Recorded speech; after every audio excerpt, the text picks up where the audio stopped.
We are seeing a resurgence of people weaponizing the anti-sexual violence movement to harm others.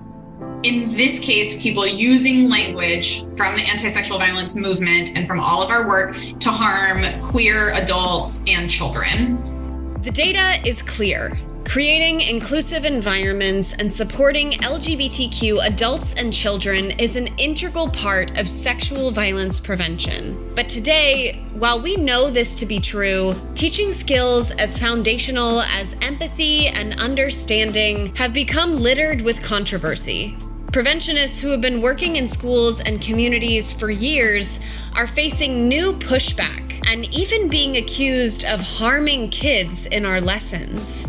Terms like grooming are being co-opted, twisted, and turned around to strike fear into people's hearts. Actual issues we have been trying to raise awareness to for years are being weaponized and used to spread misinformation. All of a sudden, we're fighting an invisible fight with our own language, and it feels like we're losing. One state coalition is pushing back, equipping preventionists in their state with the tools to take our language back. I'm sitting down with Prevention and Training Manager for the Connecticut Alliance to End Sexual Violence, Kelsey Alexander, to talk about their Fighting Anti-LGBTQ+ Rhetoric tool. Kelsey and I are getting real about how it feels to be queer in the anti-sexual violence movement right now, and holding space for our movement's complicated history with language. We're sitting with some uncomfortable truths and talking about what we can learn from our past as we look forward. Some of the topics we're getting into in this conversation are hard to hold, but I encourage you to go there with us and to hold space for the duality that we often find in this work. While this episode held a lot of heaviness for me, it also held a lot of hope. By connecting the dots across our history and looking to times when our movement has stepped up to the plate and stood up for the people who needed it, I was left with a clear picture of how to move forward in the present moment. I hope as you listen to our conversation, that resonates with you, and you think about what you can do in the present moment in your community, because it does matter. Welcome, Kelsey. I'm so excited to have you on the podcast. For everyone who's listening, Kelsey Alexander uses they, them pronouns and has been engaged in violence prevention work for the last 10 years. Right now, they're working as the prevention and training manager for the Connecticut Alliance to End Sexual Violence. Kelsey came to this work with a belief that all people have the right to live free of violence and that prevention is possible when we commit to building strong and connected communities. Kelsey is grateful for their public health education and the many, many youth who have helped them become a better preventionist, which I deeply agree with. Kelsey lives in Middletown, Connecticut with their wife and pit bull. I want to meet your pit bull. Welcome, Kelsey. It's so good to have you on the podcast. Thanks, Janae. I'm excited to be here. Good. How are you doing, really? I'm doing okay. I was really happy to be invited to have this conversation today because you found a resource that I feel very proud of having played a part in creating. And, you know, the world we live in is not, at the moment, I would say the most fun place to be. And for the next hour, I'm very excited to be here with you and talking about a really important topic and a resource that I hope will be useful to other people in the prevention world, in the anti-violence world, or just in general. You're singing the song of my life right now, and I feel like foreshadowing this podcast conversation to, I think we're gonna go there. We're gonna talk about some things that, at least for me, being a queer person, kind of suck to talk about sometimes in the world that we live in. And I'm really excited to have this conversation. And even though it is heavy, I feel like the work that you're putting out gives some hope for me because it creates a path forward. If we can connect the dots behind us, we see that we can move forward, at least for me. And I feel a little less frozen in the present moment. Oh, that is very nice to hear. I was thinking about that as I was like truly rage typing the questions at truly like 9:00 at night the other night after I got out of a school board meeting for my personal life. I'm going to talk about this later on in the podcast. And I was like so mad.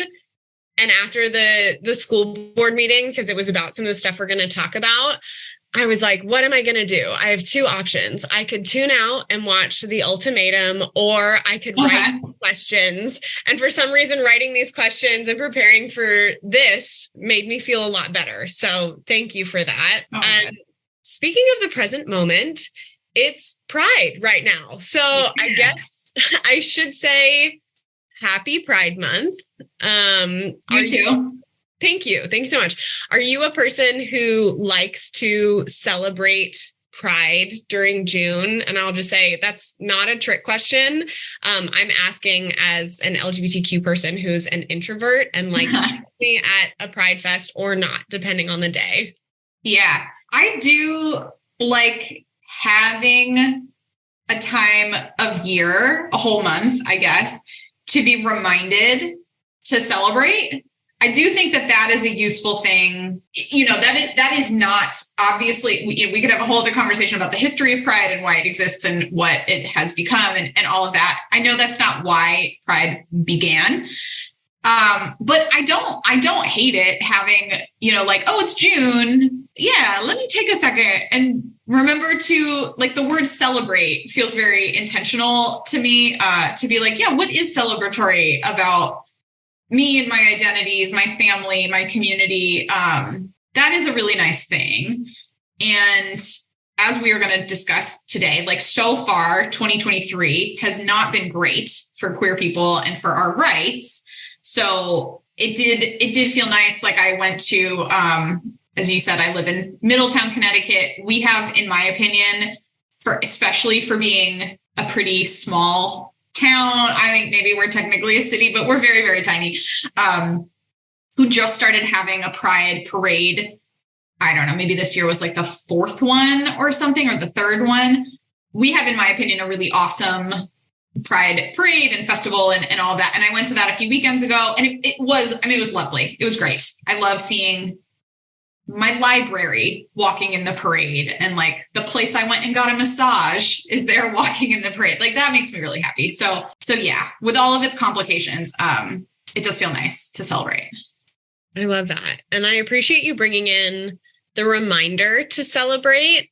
That reminds me of a podcast I did back in October of last year for Domestic Violence Awareness Month with NRCDV. And we were talking about the importance of joy and uplifting joy and Black joy, and how Black activists and advocates have been able to cultivate joy in really hard times. And that's something as a white person, I feel like I'm still trying to learn to do. And so I appreciate that reminder. I agree that it feels like a weird time to celebrate Pride. I walk into stores and see the whole Pride thing, and I'm like, it's always been like this, but I'm especially like, do we mean it though? This just kind of feels weird. Like, are we really doing this? Do I really want to live, laugh, lesbian right now? Like, I don't know. And, it makes me think a lot about intentionality. We talked about this in our conversation for this call, but I just really appreciate you having this conversation with me and the work that you all are doing in Connecticut. As Prevent Connect was talking about, do we even do a Pride episode for the podcast, and what would that look like? We felt really strongly that if we were going to do an LGBTQ focused episode in Pride, it has to be intentional. It has to actually contribute something to the movement at this moment in time, because preventionists are inherently, if we're doing health equity work, tied to LGBTQIA justice, and they're struggling. And so just doing something about the importance of LGBTQ inclusion didn't feel like enough for me. And, for me, Heart of Hearts, you mentioned that I found your resource, which I swear for listeners, we will get to. you in Connecticut, with the tools you're putting out, feel like you're contributing to the movement. And I really appreciate that. Thank you. That's all anybody wants, right? I think for any of us that are working at a coalition level or at a service provider, a sexual assault crisis center, doing prevention work, to have even one person think that we're contributing something positive to the movement. Some days you really don't feel like that. Some days you feel like you're at zero. So thank you. I hear that. I do. So, I think it would probably be helpful too, because I'm assuming some of our listeners are hearing us kind of talk about the current moment and really resonate and understand it. And there might be others who are a little less connected to what's happening and as it connects to prevention work. So for you, someone who's working at the state level, can you talk to me a little bit about what is happening in our current moment culturally, thinking about anti-LGBTQ rhetoric and how that intersects with our anti-sexual violence movement? Yes. I would say that we are seeing a resurgence of people weaponizing the anti-sexual violence movement to harm others. In this case, we're going to, I'm sure, talk about some historical examples of how our movement has been used to harm other communities of people. In this case, we are seeing people using language from the anti-sexual violence movement and from all of our work to harm queer adults and children. So to be just really concrete about what that is, we are hearing people with power. So it's politicians, it's people leading organizations, it's, I'm sure, just sort of regular people also in their daily lives who may or may not be interacting, but are probably interacting with queer people, whether they know it or not. The main example I have of this is that we're hearing people use the word grooming specifically to talk about queer adults and our proximity to children. It's also being used to talk about anybody who is providing any sort of education to young people about gender identity, sexuality, their bodies, any sort of inclusive, or even just acknowledgement that there are people who exist that are outside of a gender binary, outside of heteronormativity, anybody who might have some sort of gender fluidity or different sexuality going on. The very existence of people, if an adult is communicating about that to a young person, maybe in a classroom or in an after-school program, or even within their own family, people are saying that we're grooming kids because we're trying to teach them to be queer, or we're trying to teach them to be transgender or something like that. And where I think that obviously really overlaps with our work with the anti-sexual violence movement is that the word grooming is used in our movement for a real purpose. That it's a real thing.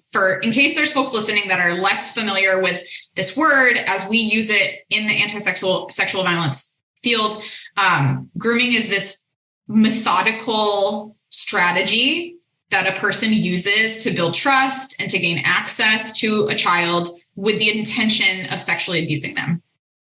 This word is really important because one of the ways that we prevent child sexual abuse or harm of a sexual nature happening to a young person is adults need to be aware that grooming is a thing, that there are these sort of precursor things that might be going on that we can notice, we can pay attention to, and we could ultimately intervene to say, you can't treat that person that way.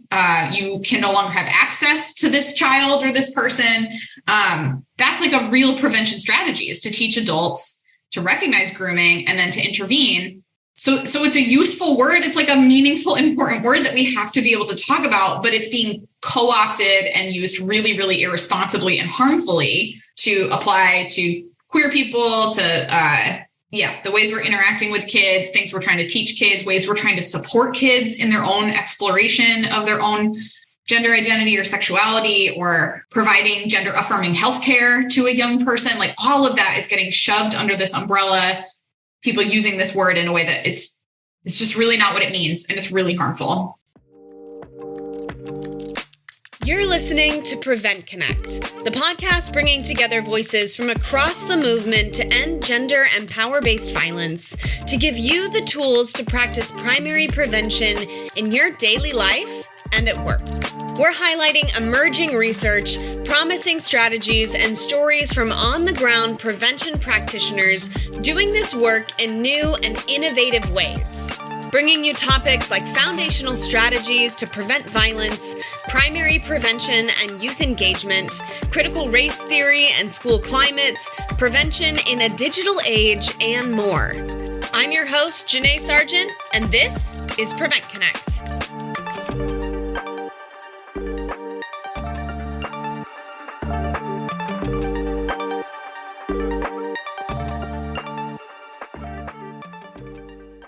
There is such a deep, I don't know if I want to say misunderstanding. I would say a very coordinated and intentional misuse of this really important and scary word. And that is translating into a widespread misunderstanding. And it's catching fire. And like you said, it's not the first time, but it has such a big impact. And this just keeps happening with the anti-sexual violence movement. Mm-hmm. And I think a lot of that is due to our historic ties to white supremacy. And we'll talk about that in a minute. I don't want to get ahead of myself, but that's kind of one side of the broad of what's happening right now. And that's really important. And this is very directly impacting sexual violence preventionists and how people do their jobs. I'm seeing that in Prevent Connect. I'm seeing people not being allowed they're not let into the schools anymore to even just talk about, truly, we heard recently, someone is not able to go into their school to talk about healthy relationships, just basic healthy relationship stuff, getting called a groomer.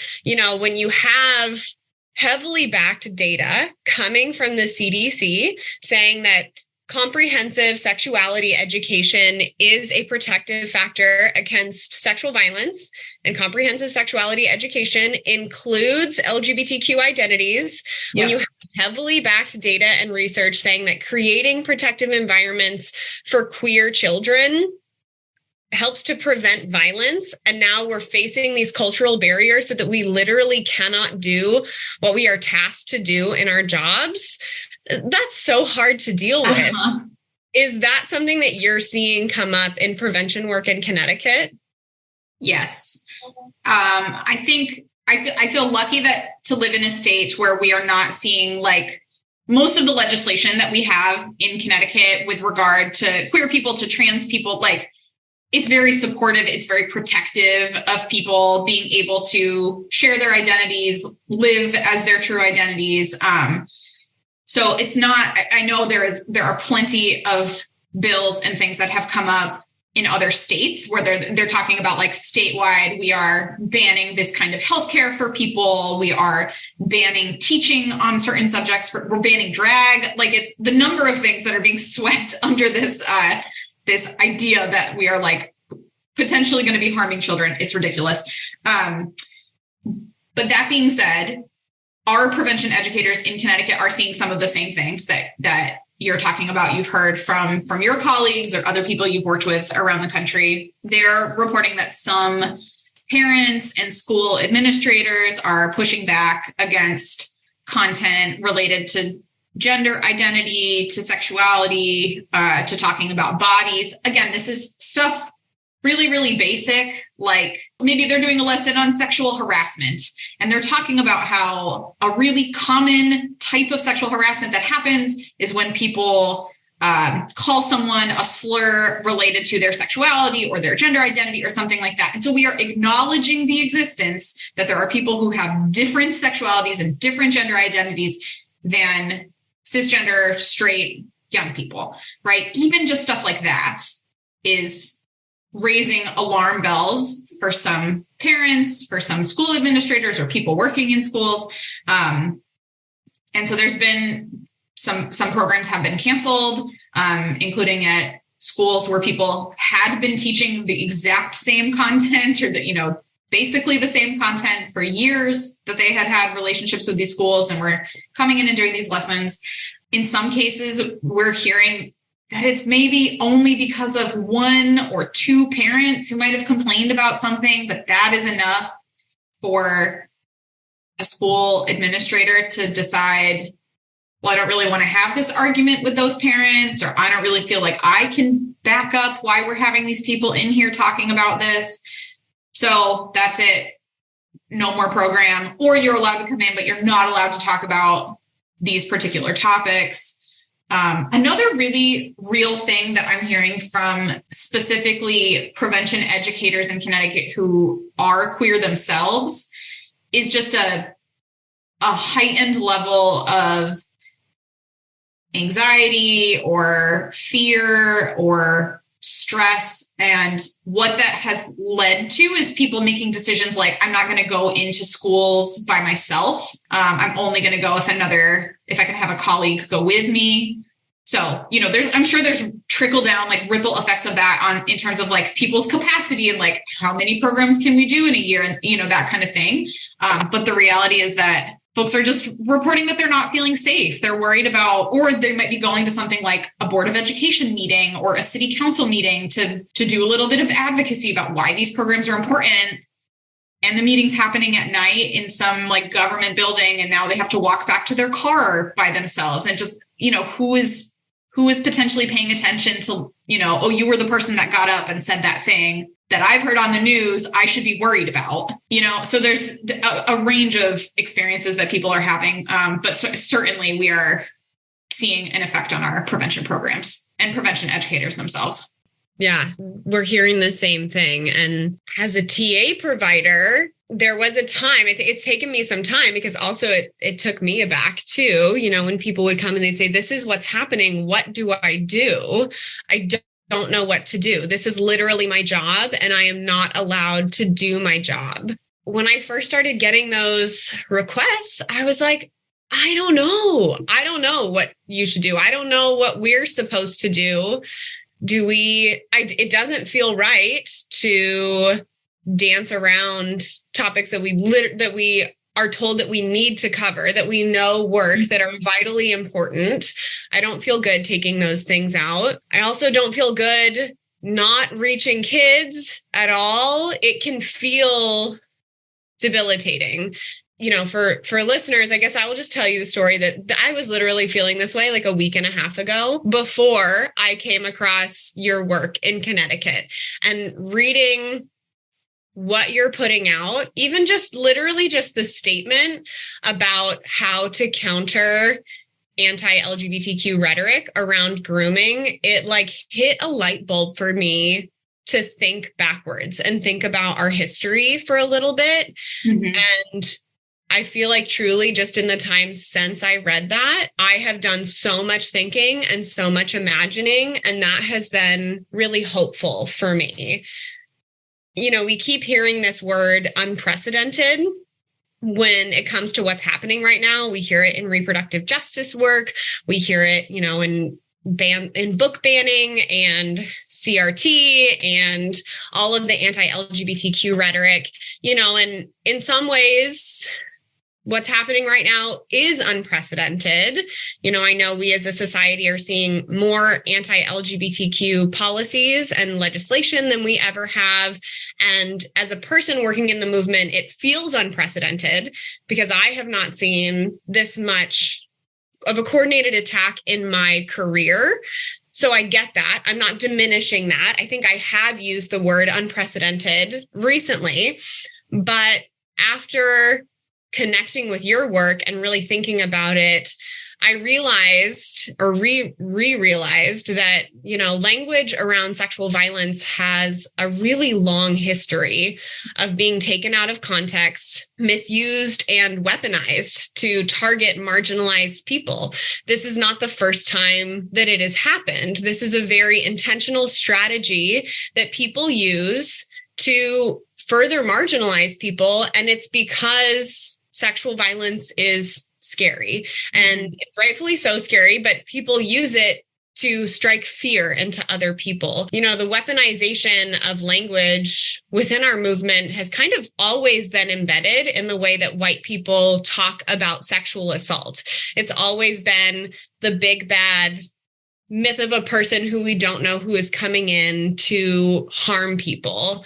We saw it all the way back into, lynching in the South, when sexual assault was used to demonize and kill Black men, specifically allegations of sexual assault from white women to Black men. We see it in the anti-immigration rhetoric, in striking fear into white people's hearts about people of color.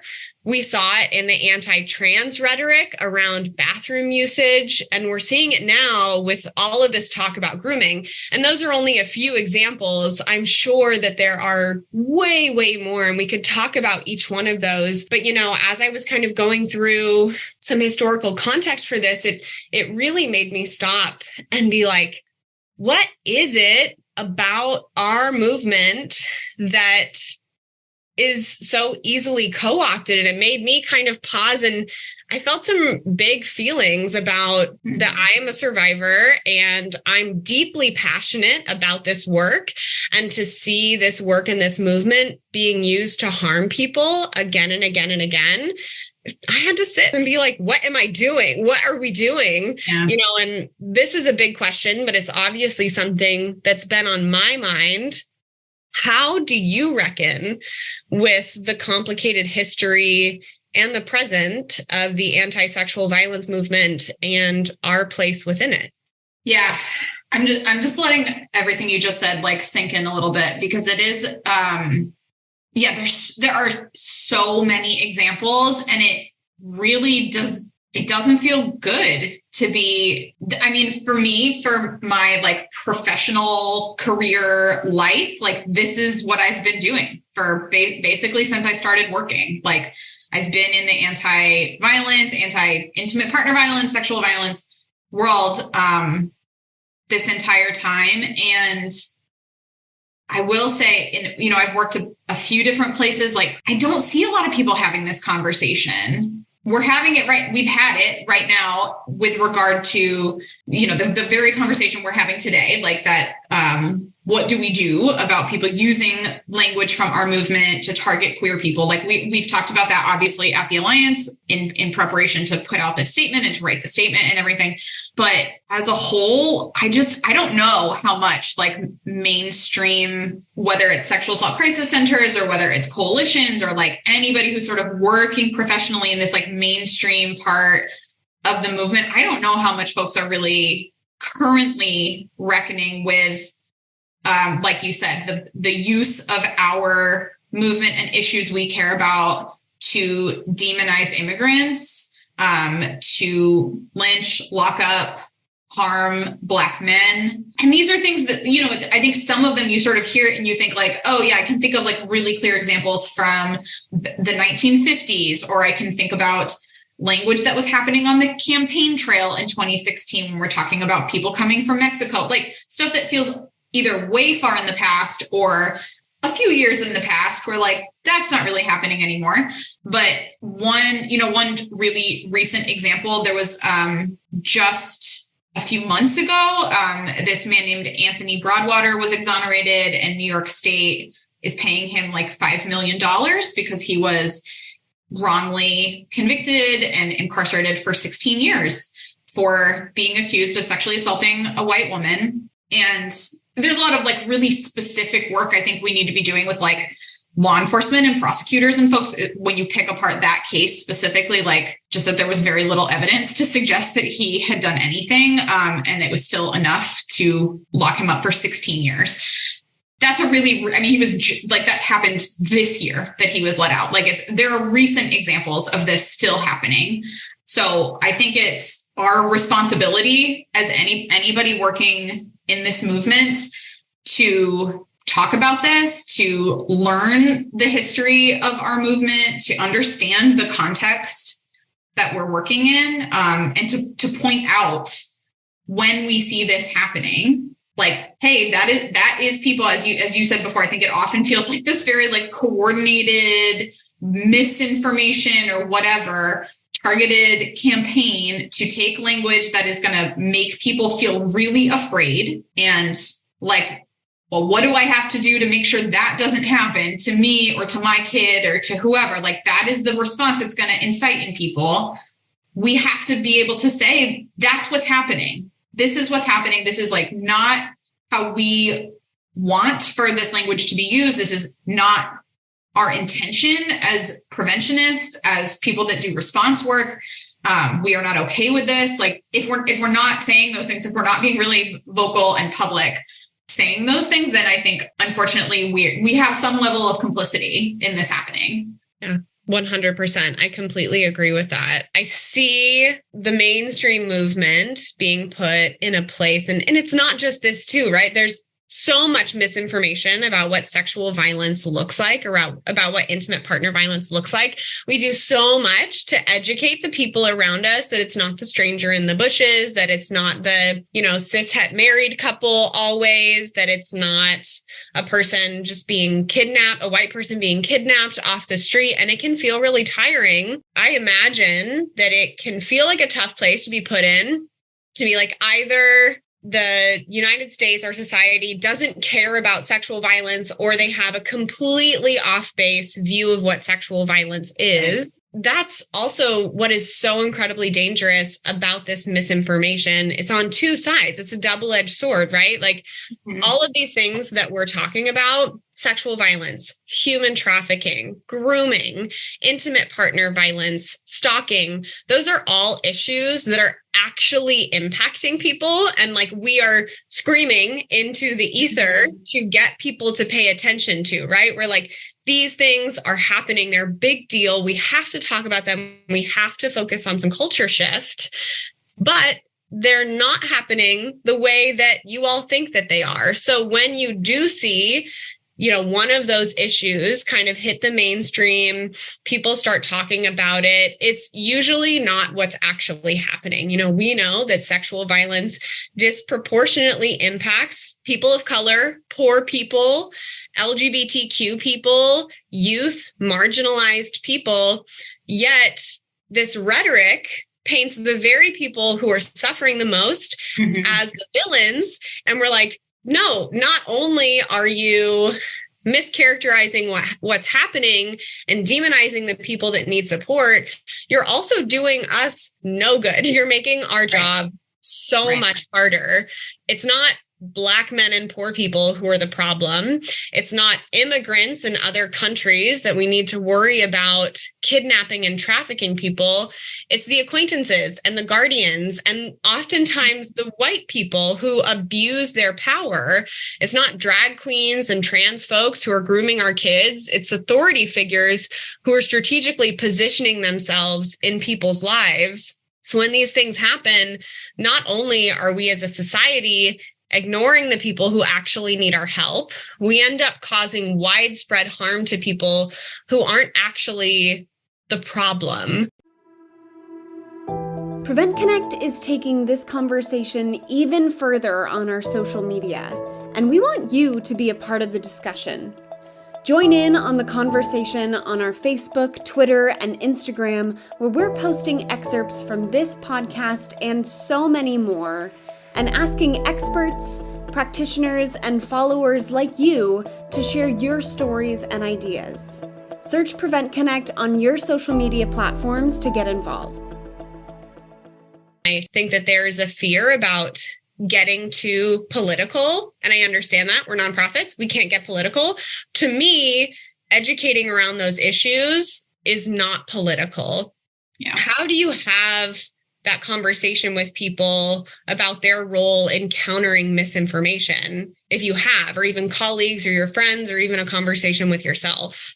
One of the things I was thinking about related to a bunch of stuff that you just said is that I think one of the other things that this narrative does is it pushes us into like scarcity thinking and like really binary thinking about problems and about who are we protecting and who are we valuing. And like, So, for example, if you were to take this idea seriously, that an LGBTQ adult being in proximity to a young person is like inherently some form of grooming, and that like that child is now at risk of being harmed, right? It gives you, I think but then knowing some of the realities of sexual violence that we know, if you allow yourself to believe any of that, this feeling of like, oh, well, who am I supposed to care about? Am I supposed to be caring about like protecting kids, or like, am I supposed to be protecting LGBTQ people? And it presents this choice that actually doesn't exist, right? Like that's actually not a real thing. But I think that is, you can mirror that when you think about, as you were saying before, like the many, many times throughout history that we have used the sexual violent, like language of sexual violence or allegations of sexual violence that in some cases did involve real victims, like real white women who may have been victims, but not by that Black man, or like, not by that man at all. This like false choice, like, well, we can protect one group or the other, not both, right? Or we can care about one group or the other, but not both, which is just not real. So that's one thing that I don't know what like a productive version of that conversation sounds like, but that's just one thing that I try to remind myself of a lot. And try to talk about with my colleagues or with other people that do prevention work or engaged in this movement in some way. But a little bit more generally, I think the role that we play, that our movement plays, or what we need to do is we have to think really, really carefully about the way that we talk about our work, the way that we talk about sexual violence. We have to be really explicit about all the things you just said about who does sexual violence actually affect? Like, who are the groups most likely to experience this kind of violence? What are the risk and protective factors associated with experiencing or perpetrating this kind of violence? And like, what can we do about those? And what does it actually take to prevent child sexual abuse and other forms of sexual violence? And we, in those conversations, I hope, start to undo this long-held belief and reality that most mainstream sexual violence prevention and response services are only for young, white, cisgender women, right? Like that's the work that I know many agencies, many coalitions, many organizations, many people I know have been trying to do and are trying to do. We're not there. I mean, we're still in a place where, I know what, have a general sense of like, what do some of the numbers in Connecticut look like in terms of who are we serving and who clearly feels like our agencies are for them. And we have a lot of work to do still to make it clear that we are here for lots of people who are not what we have historically been taught is like a victim of sexual violence. It takes more than a rainbow flag on your window, right? Like, I'm not saying don't put the flag up, put the flag up. Yeah. That's great.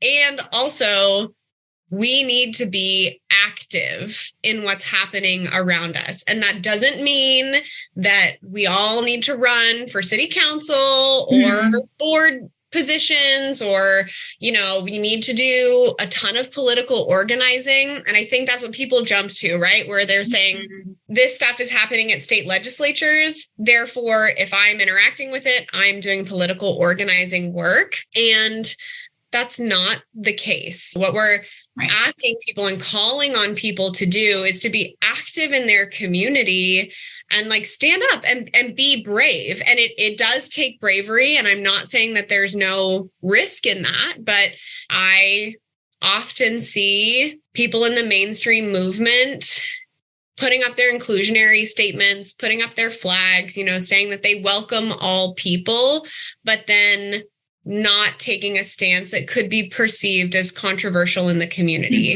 And then wondering, why don't trans people come to our shelters, and then we kind of stand in the gaps and we're like, well, because they need to see you showing up where it matters. That's how you prove that you're an ally. Yeah. And I think that that's something that you all are being very direct about in your Fighting Anti-LGBTQ plus Rhetoric tool, which I've said before, I think is amazing. And I'm not going to give too much away because I want people to check it out. But you are providing preventionists a path through this incredibly daunting challenge. And it's not political, it's conversational, it's educational. Tell me a little bit about that statement, how it came to be, and what compelled you all at the Alliance to write it. So at the very beginning of 2023, I think, I was hearing about some of the pushback that our prevention educators in the state had been getting. And it also felt like everywhere I looked, I was hearing some politician or a public figure or somebody in a community, lots of stuff on social media, whatever, using words like groomer or pedophile to talk about people in my own community. And I felt very angry about that, about the confluence of those two things, those two issues. And it started to feel kind of irresponsible, I guess, that our coalition hadn't said anything about people and organizations co-opting this language from our work to hurt some of the people who, as you said, are actually most at risk for experiencing sexual violence. So myself and a few other people I work with drafted a statement that was originally much longer than the version that exists on our website and that looks really pretty and eye-catching and what have you. We sent it to all of the people in our membership, like everybody who works for one of the agencies that is a part of our coalition. We have shared it with people working in schools. So anytime, one example, I was at a conference recently where there were a lot of school social workers and teachers and folks, and we shared it with all of them. A colleague went to another conference that was with school counselors, shared it with them. And I've heard that our executive director and our policy manager have shared it with some legislators as well during the most recent legislative session. That is really powerful. Thank you for telling me that story. And I think what comes up for me is the power of your role in as a state coalition, right? That you're filling people's toolbox who work on the ground, who need this stuff. You're not saying, you have to do this. You're not saying, here's our coordinated plan. You're saying, we're being responsive to what we're hearing from you. Take this, and I hope that it helps, and let us know if it helps, and I remember when my first job in the movement, I was a preventionist working at a local center, working with youth, going into schools, doing community programs. And I so often felt like I was just flailing and didn't know what my next step was going to be. Oh yeah. I can relate to that 100%. It's tough. And I understand because the jobs look different every single day. You can't be prepared for everything, but putting something in someone's toolbox is so, so powerful. And I hope that more people check this out. What I really appreciate, I used this term before, but it feels like you're giving preventionists a path through something. Mm-hmm. And this was the first that I have seen talking about how to move through. Everything that I've seen before this is how to step to the side, how to dodge being controversial, how to still get your program in without getting in trouble, stuff like that. But, you're hey, especially as a state coalition, which people really trust alliances, you're saying, hey, what they're saying is false. We can move forward. Here are some tools to inform people around you and to do that. And with that, as hard as all of this is to hold, and it is incredibly hard, that's an opportunity and that is hope. And I really appreciate that. That's something that I haven't seen. And I think it's something people really need right now. I'm curious, since you've put it out there, have you gotten any responses or have any stories to tell about how it was received?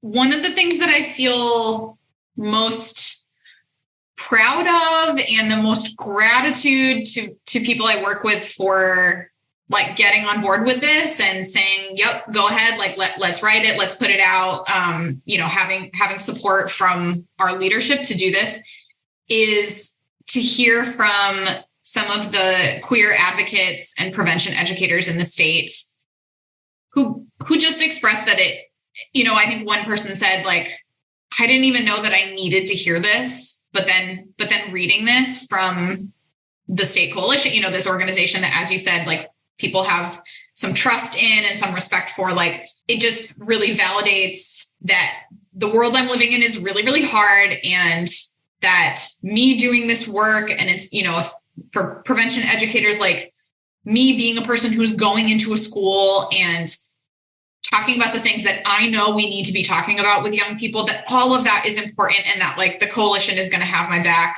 on this however they can. The majority of responses have been positive, I would say, but definitely not everyone is thrilled about it. Even within our coalition and amongst other people working in the field, we know not everyone is on board with us making a statement like this, or that, they would not themselves be making a statement like this. I'm not saying this because I have heard this directly. It's just a guess. I think sometimes the way people frame it is like, well, as you said, the it's too political. Like that's definitely a thing that I'm sure people are thinking or saying. I think another way people frame it is like, well, this is kind of a distraction from the real work.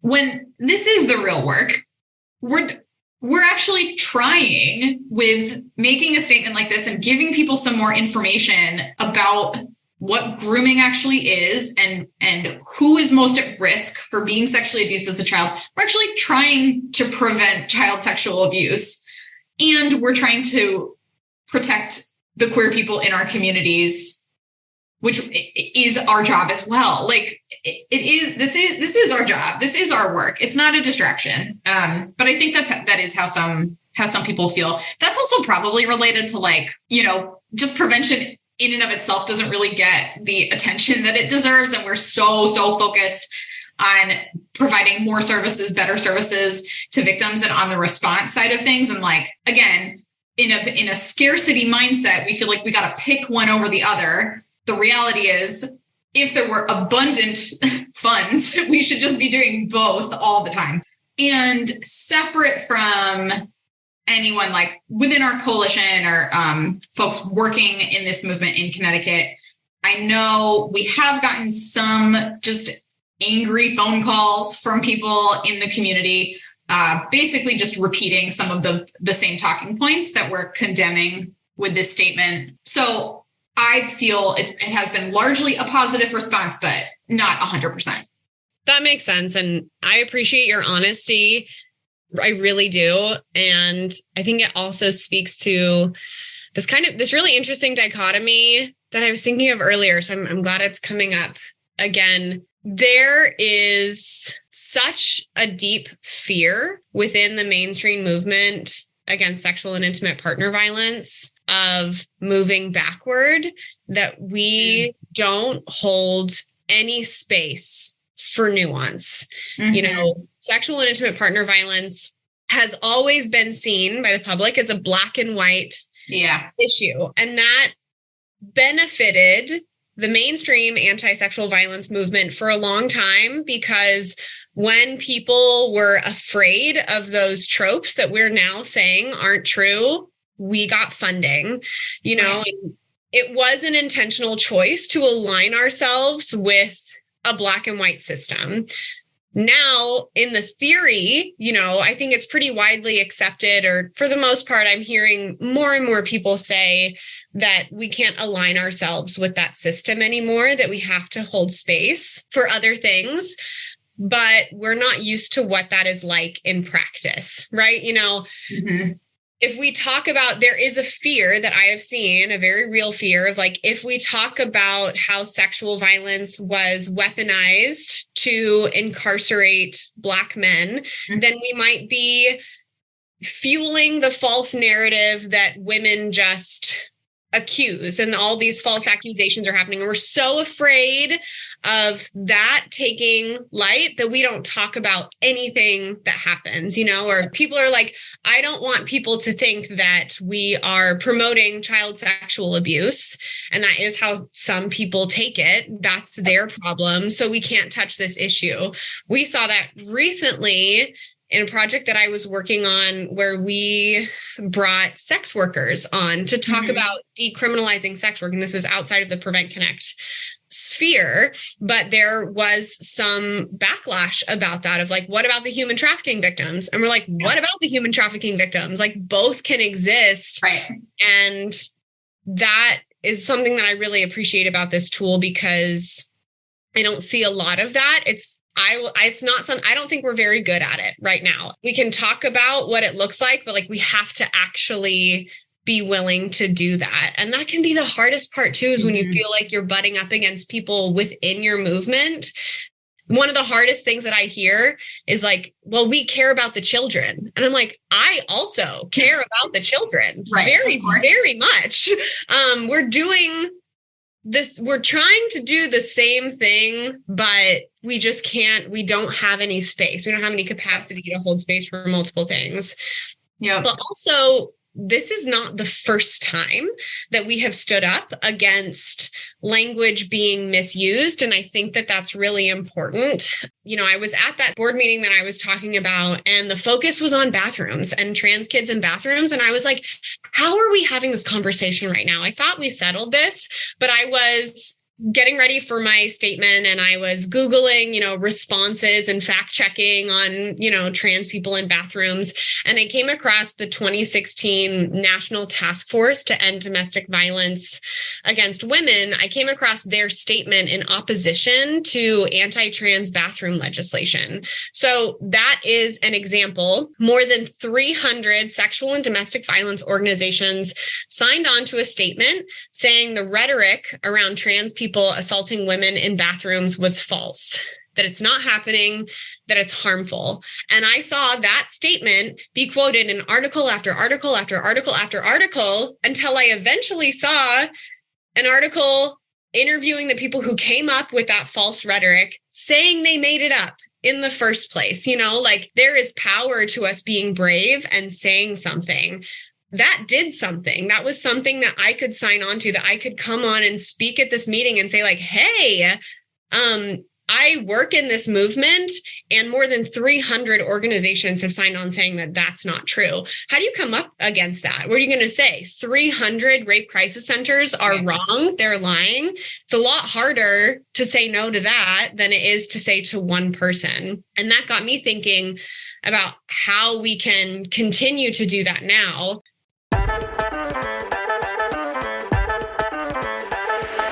The biggest in-person event in the movement to end sexual violence is happening this year in San Francisco, and we want you to be a part of it.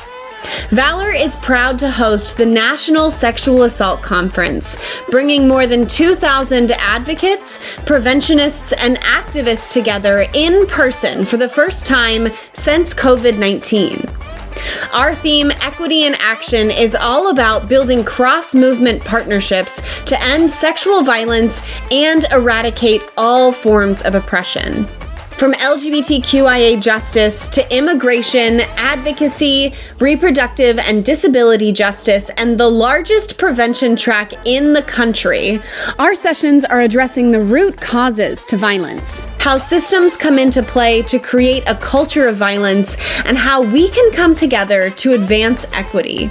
Registration is open now. You can find out more about the conference and how you can attend at nationalsexualassaultconference.org. We can't wait to see you there.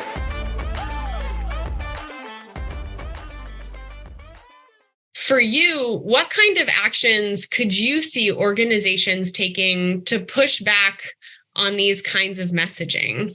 So I had not heard about that statement. I think that's wonderful, great. And such a good example of how coalition building is a really important tool in all of this work and in challenging issues like this. And when I think about what we're talking about today with this anti-LGBTQ rhetoric, it just makes me think that there are so many other types of organizations that have a stake in this. And what would it look like to get not just sexual assault coalitions, intimate partner violence coalitions, sexual assault crisis centers, but also like all of our organizations working specifically with LGBTQ people or LGBTQ youth, schools and people working in daycare facilities or people doing like child abuse prevention, people that are doing mental health provision or other types of healthcare. Like there's so many people that I think would probably be on the right side of this issue that probably care about protecting kids, not seeing the LGBTQ community be harmed and like scapegoated for this problem that they are not causing. And we could theoretically have a really, really big reach and have this like much, much bigger microphone to say, this is not okay with us. So I think like that example that you just shared, it could be a really cool model or thing to try for what we're experiencing right now as well. Another thing I was thinking about just in terms of like who has some power in this situation is schools and boards of ed and parents, because those are the locations where so much of this argument is happening, at least on the, prevention education side of things and like sex ed and any other things that might be people are raising issues about like things that are being taught in schools. I gave an example earlier of how like some programs have been canceled because parents are complaining about this content or whatever. I have also heard of schools that are doing a really good job having a spine and saying, yep, don't worry about it. We are going to deal with this, saying to the prevention educators or to these agencies, like, this is not your responsibility. We are going to deal with the handful of parents who have emailed you or called you or have called us. You're coming in and you're teaching this program. And if we hear anything about it, we will deal with it. That's the right approach to take, in my opinion. And what would it look like to be hearing from more superintendents or boards of education about their support for this kind of education, that they know that this is how we protect kids and this is how we prevent violence, is by talking about these things, by teaching kids about their identities and their bodies and like letting them know the full range of options that are available to them as a person. Yeah, I think there's just so much power there that we're probably not totally tapped into. Or, maybe then we also need to think even bigger about like state departments of education, like then on a sort of a state level, there's also bodies there that could be making statements about this. So yeah, there are a lot of people that have a stake in this and probably care. Yeah, I agree. And that's something that we talk about too, as a strategy to prevent violence. Again, coming from the CDC, is building cross-movement partnerships. Right. What does that actually look like? And I really appreciate that you shared that. Even I am feeling like, oh yeah, this is, again, a path forward. You do not, and in a lot of cases, at least through your work capacity, should not be going to your state legislature to talk about these things. What you can do, and actually I would argue is kind of in your job description, is showing up at your city council meetings and building partnerships with other community-based organizations across the board, saying that you not only support this, but that it's integral, and educating your community on it. Again, in that first job that I had, I remember my boss told me, go to the school board meetings on your work time. You got to know what's happening. He told me, he said, that's where the stuff that affects your job is going to happen. It's not going to happen in Sacramento. It's going to happen 10 miles up the road. And that was really important for me. And it feels really inaccessible. It doesn't feel like a space that we're supposed to be at. We're not trained and not explicitly told that we should be there. And we don't build safety nets to care for ourselves when we go to those things. When I was at that meeting a couple of days ago, it was really hard to sit through that, and I think it's also important to acknowledge that asking people to confront this kind of harmful rhetoric again and again and again does take a huge toll on us. And especially when people in nonprofits are not paid very well, they have a hard, tough work-life balance anyways. I think it's important to talk about burnout, because this is a really tough job. Anyone that works in prevention, you're told, change the culture of violence, dismantle systems. And it's like, okay, for sure. Let me just get to that next month. You know, let's just start there. Where are you at coping with burnout and managing all of that in like this current moment? I think today or this week, I am feeling like a little underwater at the moment. Not like specifically right in this moment about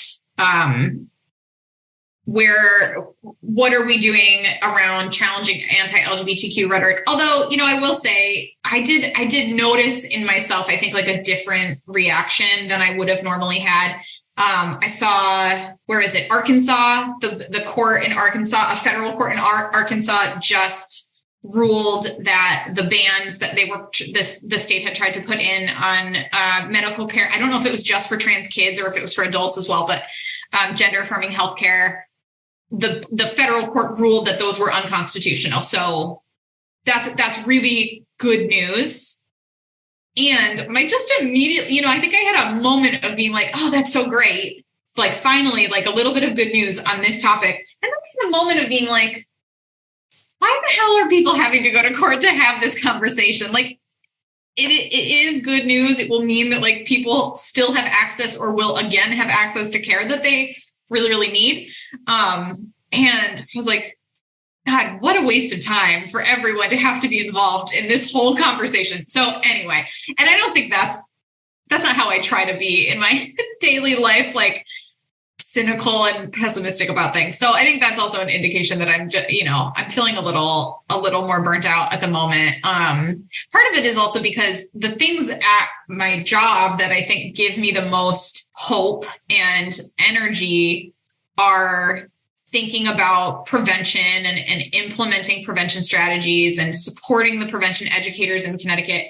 And I'm just reminded like every day, every week that there is so little funding for prevention. It's almost as if we don't really care about ending sexual violence. You'd think from the way money is allocated in this country to programs and to issues. You'd think we don't really care. So for listeners who can't see me, I have like a very sarcastic smile right now as Kelsey is talking. Yeah. So that's where I'm at right now. Yeah. Thank you for your transparency. I appreciate that. And, you know, it goes back to that whole like black and white thinking and talk too. You know, I often see a binary in how we talk about self-care and burnout, and that's not fair either. You know, I'll speak for myself. Managing burnout has never felt straightforward. Like as a recovering perfectionist, as just a general human in the world right now, as like a person who is socialized female, like sometimes I'm on the path and I'm like, I'm managing it. I'm feeling really good. Then I'm in the bushes. Then I'm off in a river and I quit my job on the day that Roe v. Wade was overturned, which is an actual true story. I quit my job. I wrote a statement about the overturn of Roe v. Wade. And then 2 hours later, I quit my job. And then 6 months later, I came back to my job, in which case the one that I still have now. That's how bad I was doing at burnout. I think it's important to recognize that. So 2 questions for you. My first one, when you're really on it about managing burnout and holding space for yourself as a person in the movement who has personal ties to what's going on, what does that look like? Oh, that's a good question. I think I have much more patience when I'm in that space. And as you were saying before, that it's sort of feels like maybe this is just a very white problem. I don't want to generalize this to our whole movement because I think it's probably mostly white people that we have a really hard time with nuance in talking about sexual violence and yeah. So I think when I'm feeling good and like I'm I don't even know. How does one manage burnout, Janae? I don't know. Maybe that was a bad question. No, not a bad question. Like, I just deal with. I don't know. Yeah.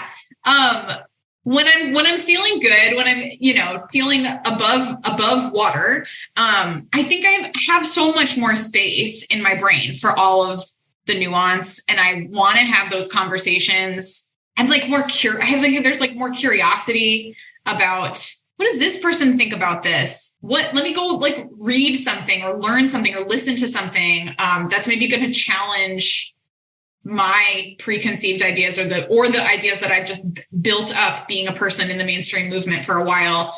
I'm able to spend more time and have a little bit more space for that nuance and to feel challenged and to reconsider things. I will spend more time reading. Actually, the book that I'm in it's not fair to say I'm in the middle of it. I'm like a tiny bit into it, but I think I actually learned of it because of a Prevent Connect series. I think, did you guys do the preventing strengths-based prevention? Yeah. Are you reading it? And Vicky Banyard? Yes. Wow. I got that book. I started reading and I was like feeling really great. That's a really good indication that I'm doing all right. I'm like, I was going to say that's a great book and that's like a dense book. So yes.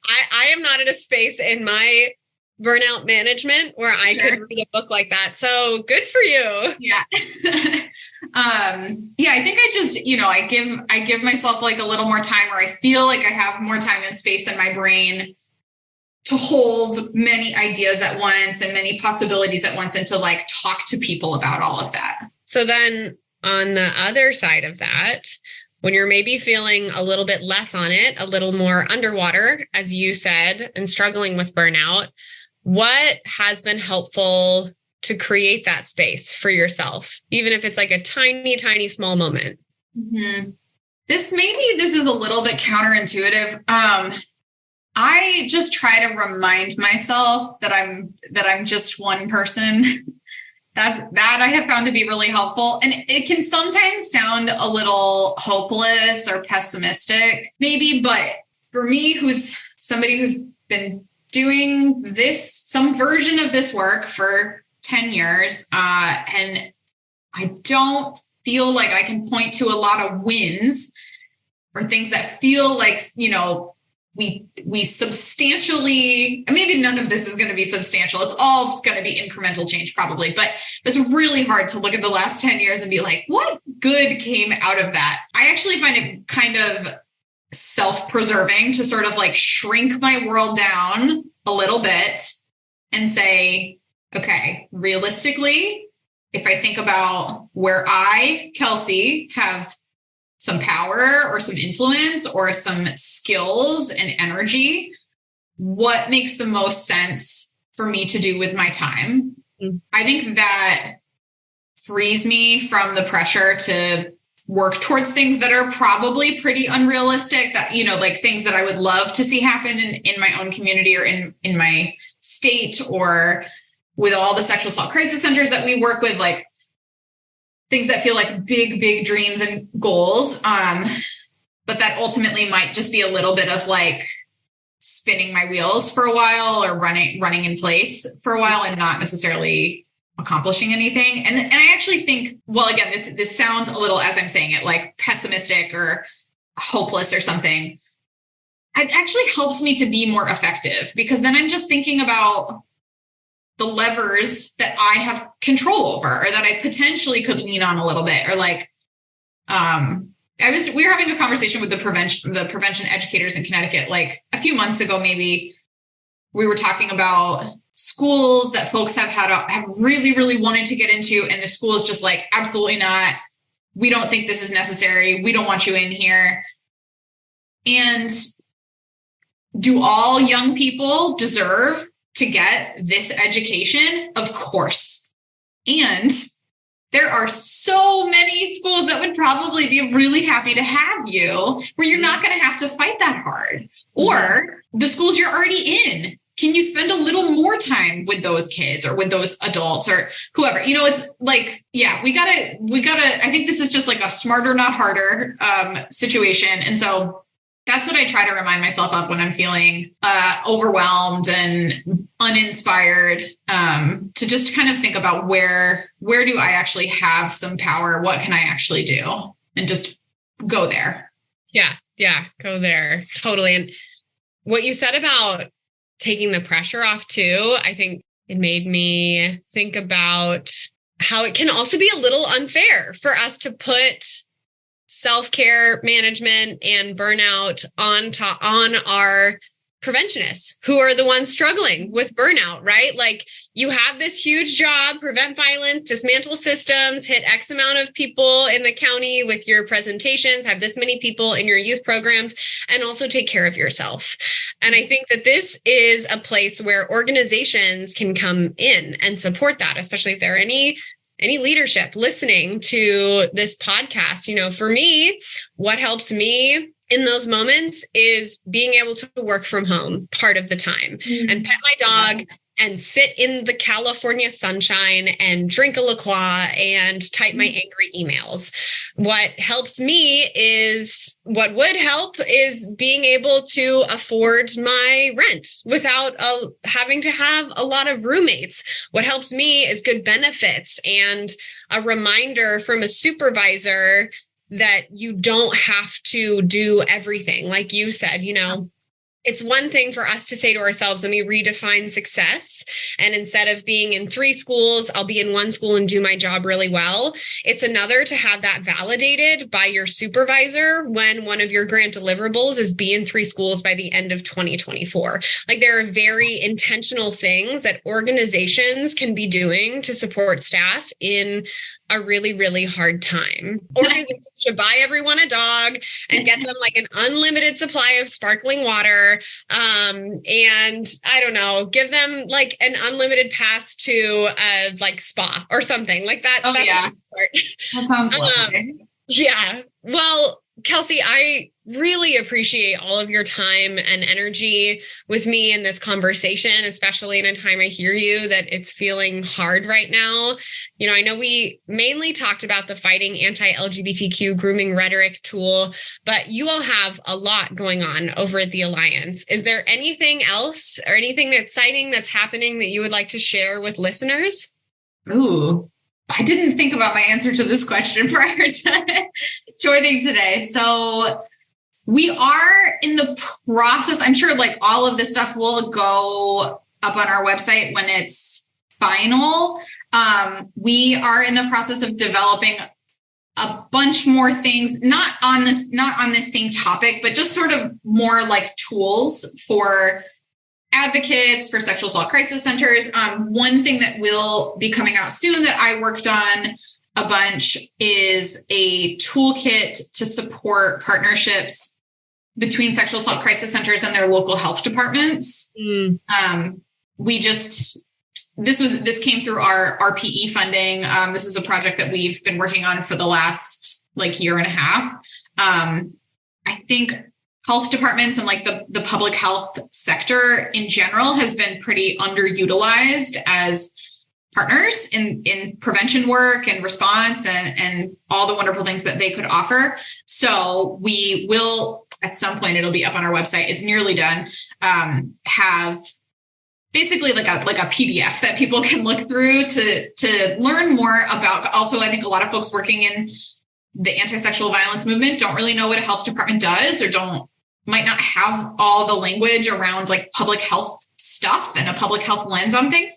So the document does try to help folks understand all of that and why are these organizations logical partners and good partners for us, and then just a bunch of suggestions for how to reach out to your local health department, how to identify issues that they might already be working on. So that's one thing I'm excited about. That stay tuned. It'll be out there soon. That's amazing. I'm excited about that too. I feel like that's going to be really, really valuable. Sexual violence is a public health issue. We work with state health departments, but yeah, like what does it look like to actually forge that partnership with your local health department? Thank you. I'm excited. Let me know when that comes out. We would love to uplift it on Prevent Connect. How can people get connected to you and your work? Learn more, find your statement, get other resources, just follow you as a cool human being and the Alliance? I'll just direct you all to our coalition's website, and then our Instagram page is where the Instagram page is probably actually at the moment where the most updated stuff lives, because we're kind of undergoing like a big website overhaul at the moment. But our coalition's website is endsexualviolencect.org, and our Instagram handle is endsexualviolence_CT. And to find this statement that we have been talking about for this whole conversation, should probably look on the website and just like direct people exactly to where it is. So one moment. I will link that in the show notes too. So that'll be linked on our website and in the description of this podcast. Perfect. Yeah. If you're on our website, there's a Get Resources tab, and then below that it says Our Publications, and I think it's like the first or second one that comes up if you scroll down to look at the publications. So that's where that lives. It's actually really helpful for me because every time I looked for it, I've been Googling it because I didn't know like how to get to it on your website. So that's part of the reason why the website's getting redone. Happens to all of us. It's a constant change. Well, yeah. Kelsey, again, thank you so much for being on the podcast and having this conversation. It's been heavy and also like regenerative for me. So I appreciate you. Me too. Thanks, Janae. I really appreciate sort of the like walking the walk of we're talking about how it's hard to have nuance in conversations. And I feel like you really brought that to the conversation today. So I appreciate being with you for the last hour and getting to do that. Thank you. That means a lot. Prevent Connect is brought to you by Valor US and the Centers for Disease Control. You can find more information about this episode along with past episodes, web conferences, and blog articles at preventconnect.org. As we work to bring you more podcasts like this one, we need your help ensuring that this podcast and others like it reaches listeners like you. Take a second to rate this podcast wherever you're listening to it. That helps us show up on main podcasting pages and reach new listeners. And of course, if you have an idea for a topic that you'd like to see us cover, reach out to us and comment on this post on our Instagram page.